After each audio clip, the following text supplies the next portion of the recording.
మామూలు ప్రజలు దేనికి భయపడాల్సిన అవసరం లేదు. సార్ సమాధానం చెప్పి వెళ్ళండి సార్. అలా వెళ్ళొద్దు.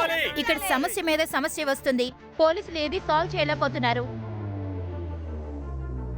జరిగిందంతా సిస్టమ్ ఫెయిలియర్, మనందరి ఫెయిలియర్.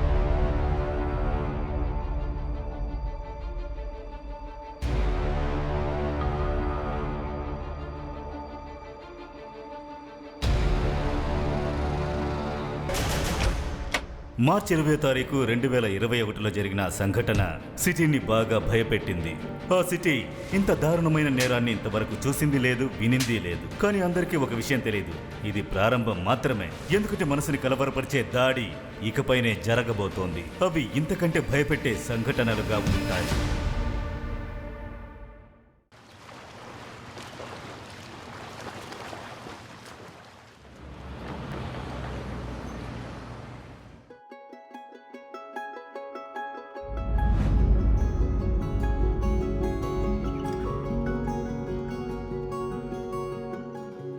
సిస్టర్, ఈవిడ బ్లడ్ రిపోర్ట్ వచ్చిందా?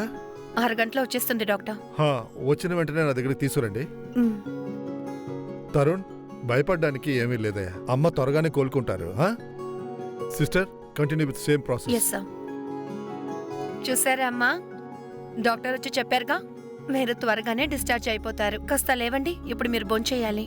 చూసి జాగ్రత్త. వెనక పిల్లో పెట్టుకుంటారా? ఎదుగోండి మీకోసం సూప్.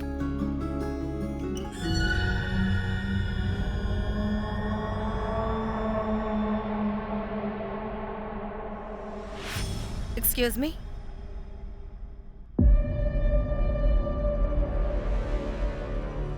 ఎలా చూడు, నీకు పెళ్ళయిందా? నేను మెడిసిన్స్ తీసుంచాను, ముందు వెళ్ళివ్వండి. ఎక్స్క్యూజ్.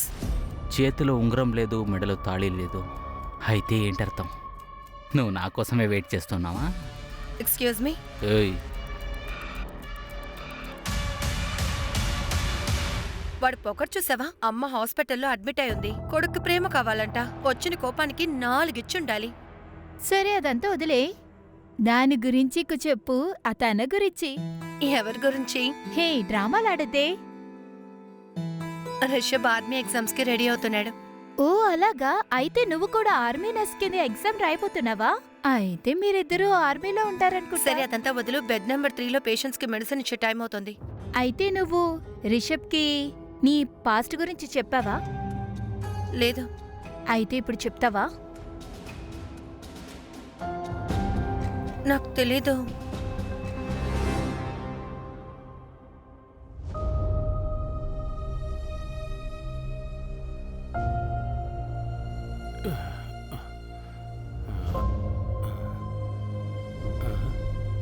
ఇదిగోండి నాన్న మీ భోజనం. బాగుండమ్మా, సంతోషంగా. వస్తాను.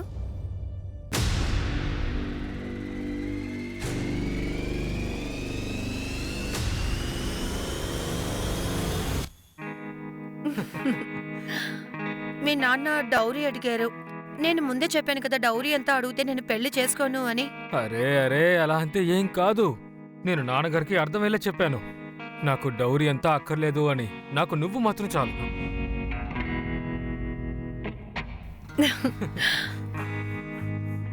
సరే, నాకు లేట్ అవుతుంది.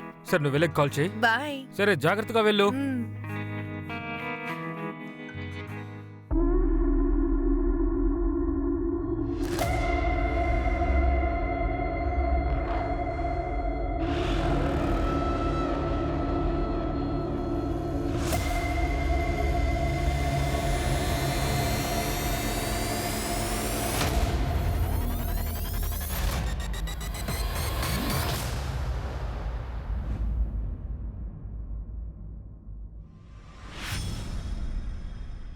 అరే, ఏమైంది? ఇంకా ఏం కాలేదు, కానీ అవుతుంది, నువ్వు ఊహించనంతగా. అరే, ఎందుకలా అంటున్నారు? విషయం ఏంటి?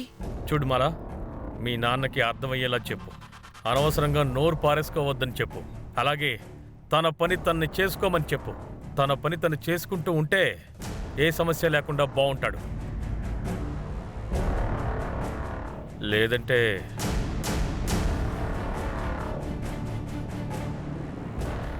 తర్వాత ఏమైనా జరగచ్చు. ఉమ్? ఉమ్.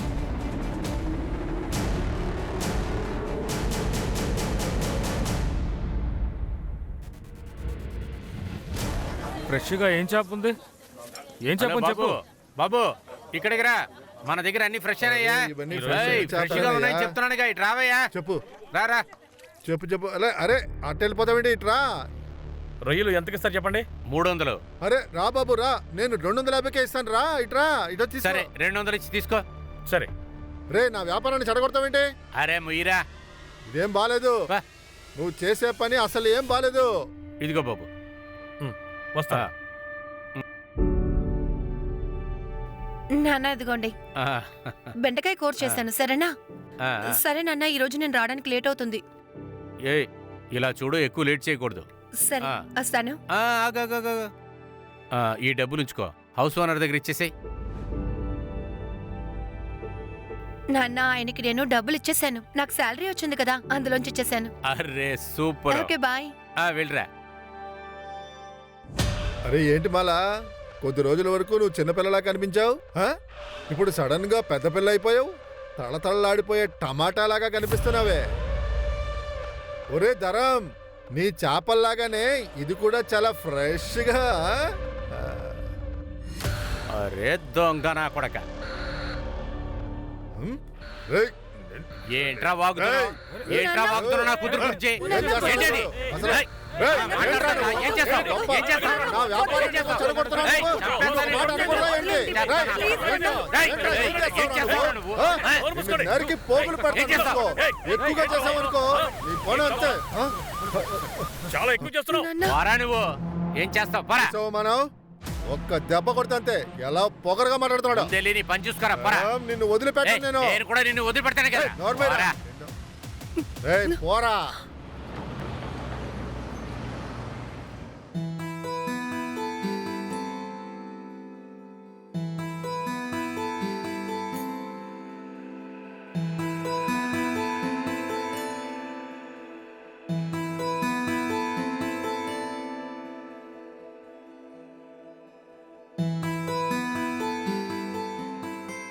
ఆ మాల, అదేంటంటే అమ్మకు ఒంట్లో బాలేదు కదా, అందుకే గుడికి వెళ్ళాను నైవేద్యం చేయడానికి. ఇదిగో ప్రసాదం.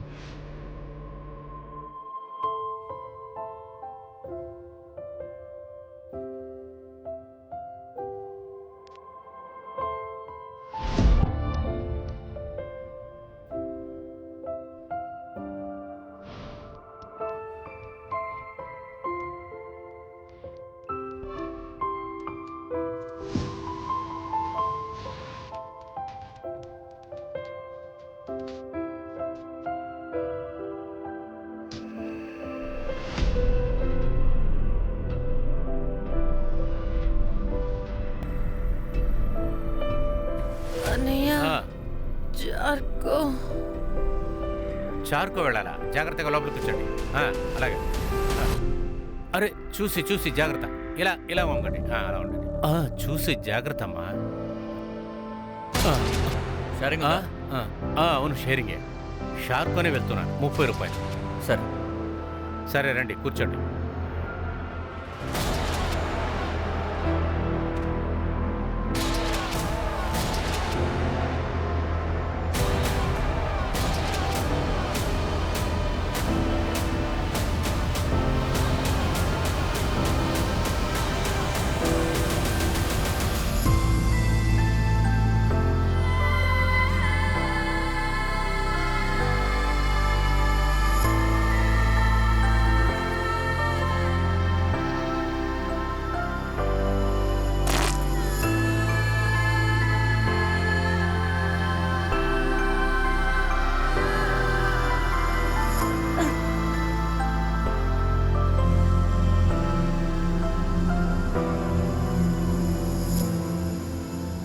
అన్నయ్య ఇది ఏ ప్లేస్ అన్నయ్య?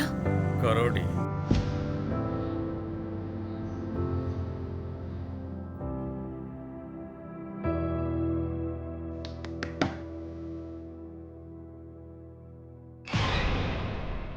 అక్క, నాన్న అక్క వచ్చేసింది. మాలా అమ్మా మాలా అమ్మా ఇన్ని రోజులు ఎక్కడున్నావమ్మా? నాన్న నాకు ఏది అసలు గుర్తులేదు. నేను ఆటోలో ఎక్కాను. ఆ తర్వాత నాకు ఏది అసలు సరిగ్గా గుర్తులేదు. రాత్రి ఎక్కడున్నానో కూడా నాకు తెలీదు. రాత్రి వరకా? అక్క నువ్వు ఇంటికి వచ్చి 3 రోజులైంది. నీ మొబైల్ కూడా ఆఫ్లో ఉంది. 3 రోజులు రాలేదా? అవును మాలా, నీ ఒళ్ళంతా దెబ్బలు కనపడుతున్నాయే. ఈ ఈ గాయాలని ఎక్కడి నుంచి వచ్చాయి?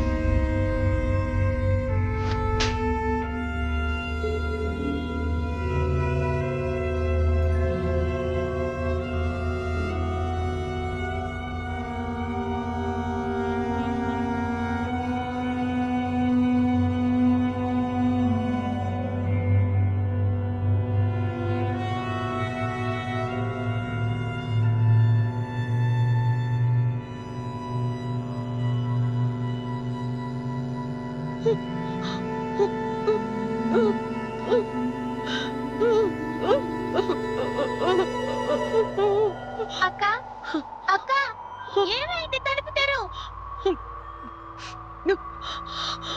అక్క నీకు సడన్ గా ఏమైంది? నాకేమనిపిస్తుందంటే ఎవరో నన్ను రేప్ చేశారు. ఏంటి?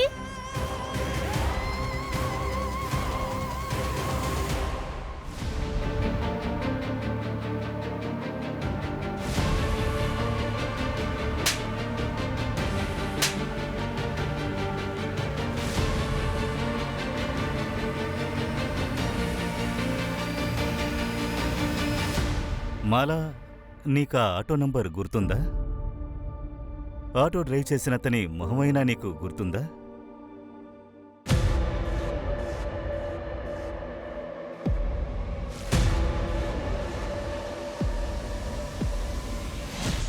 ఓకే ఓకే, ఈగల్ స్టిక్కరే ఉందా? సరేగాని 3 రోజుల పాటు నువ్వెక్కడున్నావు? నీకేది గుర్తులేదా? సార్ నాకు ఏం గుర్తుంది అంటే అది వాడు మగాడు. వాడి మొహం క్లియర్గా తెలీదు. నా కళ్ళు కట్టేశాడు. ఇంకా అది దాటి నాకేది గుర్తులేదు. రిలాక్స్ గా ఉండు, రిలాక్స్ గా ఉండు. మాలా, నర్సింగ్ హోమ్ నుంచి మీరు బయటికి ఎప్పుడొచ్చారు? అది నైట్ 11:30 ఉంటుంది. అప్పుడే నాకు ఏది గుర్తులేదు. నాకు అసలు ఏది గుర్తులేదు. మాలా, రిలాక్స్ రిలాక్స్. నీళ్ళు తాగు. సార్ చెప్పండి, మీ అమ్మాయి 3 రోజులు ఇంటికి రాలేదు.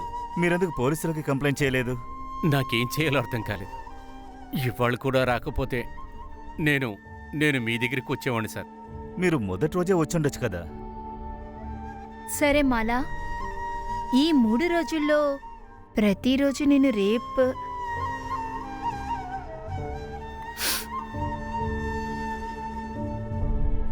అది తెలీదు.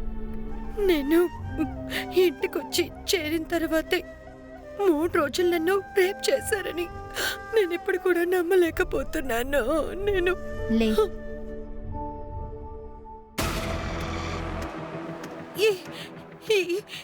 ఈ కీ చైనే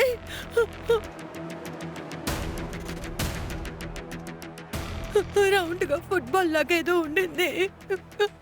ఇదేలాగే. మాలా, ఇదేలాంటి కీ చైన్ ఓకే. ఆలోచించు, వేరే ఏదైనా నీకు గుర్తుకొస్తుందా అని. లేదు సార్, ఇది తప్ప ఇంకేం గుర్తుకు రాలేదు. కానీ అలాంటి కీ చైన్ అతని దగ్గర ఉండింది, అది మాత్రం తెలుసు.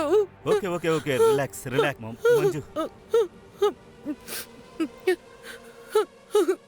సూరజ్, ముందుగా మాలా నర్సింగ్ హోమ్ లో విచారించు. మాలా ట్రావెల్ చేసిన ఆటో డ్రైవర్ ని వెంటనే కనిపెట్టాలి.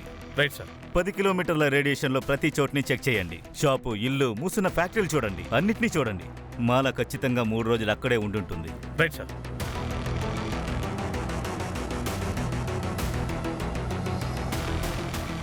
చూడండి అన్న, ఒకసారి సరిగ్గా చూడండి. ఈ అమ్మాయిని ఎవరన్నా ఇక్కడ తీసుకొచ్చి డ్రాప్ చేశారా? ఏమో తెలియదు సార్. నేను నిద్రపోతున్నాను. నేను లేచేసరికి తను ఇక్కడ కూర్చునుంది. ఆ రోజు నేను త్వరగానే వెళ్ళిపోయాను మేడం. అందుకనే నేను మాలతోని త్వరగా కవర్ చేయని చెప్పాను. మీ ఇద్దరు అలా హెల్ప్ చేసుకుంటూనే ఉంటాం. నెక్స్ట్ డే తను పనికి రాలేదు. తర్వాత నేను తనకు కాల్ చేశాను. తన నెంబర్ స్విచ్ ఆఫ్ అని వచ్చింది. అవును, తన ఫోన్ మిస్ అయింది.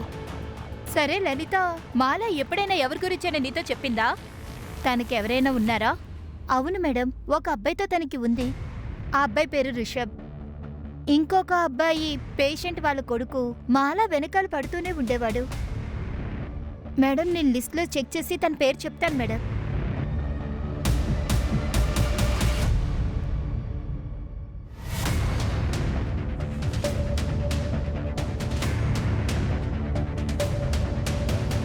సార్, ఆ రోజు రాత్రి మాల ఎక్కిన ఆటో డ్రైవర్ని మేము కనిపెట్టాం సార్. అతను ఒక ఇంపార్టెంట్ విషయం చెప్పాడు. ఏంటి? మాలా, పద ఇంటికి వెళ్దాం. లెగు లెగు, రా రా. అతను మాలాని పేరు చెప్పాడా? అయితే మాలాకి తెలిసినవాడే అయి ఉండాలి. వారి దగ్గర ఒక కీ చైన్ ఉందని చెప్పింది. అలా అయితే ఓ పంచే, మాలకు తెలిసిన వాళ్ళు ఎంతమంది ఉన్నారో అందరినీ పిలిచి విచారించు. మాలా ఫ్యామిలీ బ్యాక్గ్రౌండ్ని చెక్ చేయండి. సార్, ఆ ధరంపూర్ ఫ్యామిలీ 1 సంవత్సరం క్రితమే ముంబైకి షిఫ్ట్ అయ్యారు. వాళ్ళ బ్యాక్గ్రౌండ్ చెక్ చేస్తున్నాం సార్. సార్, మాలా మెడికల్ రిపోర్ట్ వచ్చింది. తన్ని రేప్ చేశారన్నది కన్ఫర్మ్ అయ్యింది. కానీ సార్, 3 రోజులు చేశారు సార్. సార్, తనకి డ్రగ్స్ ఇచ్చారు. తన బాడీలో కలిసిన డ్రగ్స్ ఉన్నాయి కదా, అది 4 నుంచి 5 అవర్స్ వరకు స్టార్ట్ అవుతుంది. డ్రగ్ ఎఫెక్ట్ 4 నుంచి 5 గంటల తర్వాతే స్టార్ట్ అవుతుందా? అలా అయితే తనకు డ్రగ్ని క్లినిక్లో ఇచ్చి ఉండొచ్చు కదా.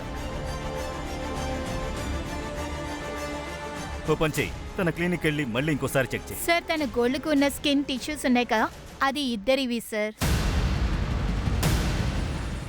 అంటే గ్యాంగ్ రేప్ చేశారా?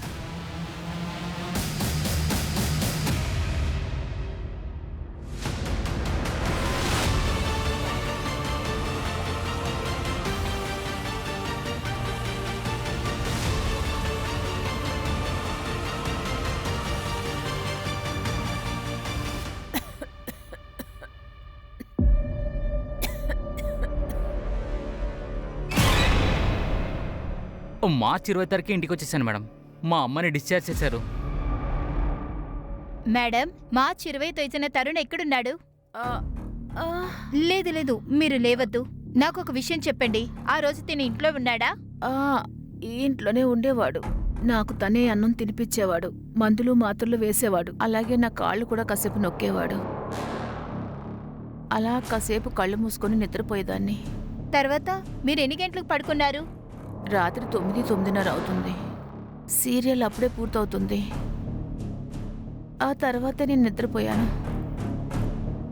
ఆవిడ 9 గంటల తర్వాతే పడుకున్నారు. తర్వాత నువ్వు ఇంట్లో ఉన్నావా లేవా అది ఆవిడకి తెలియదు కదా. అరే మేడం, నేను ఇంట్లోనే ఉన్నాను. నువ్వు చెప్పింది అబద్ధమని తెలియాలి. నీకు తోలు తీస్తాండ్రా. సార్, ఒక ఇన్ఫర్మేషన్ వచ్చింది. ధరం రత్నగిరి నుంచి ముంబై వచ్చాడు కదా, అప్పుడు తన దగ్గర అసలు డబ్బులు లేవు. అయితే చదేర్ బాయ్, సుధీర్ బాయే ఫైనాన్షియల్ గా హెల్ప్ చేశారు. సార్, చెప్పాలంటే ధర్మ్కి ఇల్లు కొనుక్కోవడానికి 12 లక్షలు అప్పుగా ఇచ్చారు. కానీ సార్, కొన్ని రోజుల తర్వాత తన డబ్బుల్ని తిరిగి ఇమ్మని అడిగాడు. పోలీస్ కంప్లైంట్ని వాపస్ తీసుకో, లేదంటే ఈసారి జరిగే హింసను తట్టుకోలేవు. ఇప్పటికీ నువ్వు వెనక్కి తగ్గకుంటే నీ చిన్న కూతురికి అదే గతే ఏర్పడుతుంది.